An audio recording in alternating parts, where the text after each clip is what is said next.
ഇനി തൃശൂർ കുന്നംകുളത്തേക്ക് തന്നെയാണ്. അവിടെ ആംബുലൻസ് ഡ്രൈവർമാർ തമ്മിൽ ഏറ്റുമുട്ടിയിരിക്കുകയാണ്. മലങ്കര ആശുപത്രിയിലാണ് ഏറ്റുമുട്ടലുണ്ടായത്. കളിയാക്കലിനെ ചൊല്ലിയുള്ള തർക്കമാണ് പ്രശ്നത്തിന് കാരണം. പരിക്കേറ്റ ഡ്രൈവർ ഹനീഫയെ ആശുപത്രിയിൽ പ്രവേശിപ്പിച്ചു.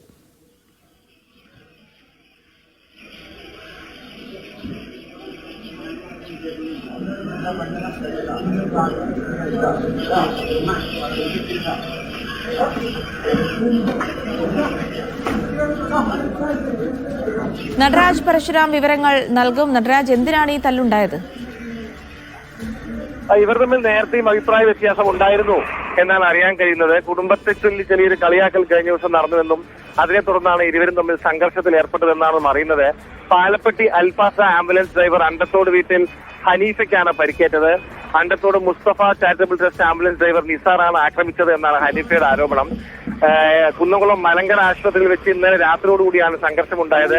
ഇവർ തമ്മിൽ നേരത്തെയും പിണക്കമുണ്ടായിരുന്നു എന്ന് പറയപ്പെടുന്നു. എന്തായാലും പരിക്കേറ്റ ഹനീഫ കുന്നംകുളം മലങ്കര ആശുപത്രിയിൽ ചികിത്സയിലാണ്. കുന്നംകുളം പോലീസിലേക്ക് ഈ പരാതി പോയിട്ടുണ്ട്. പോലീസ് ഈ പരാതിയുടെ നിജസ്ഥിതി പരിശോധിച്ചു വരികയാണ്.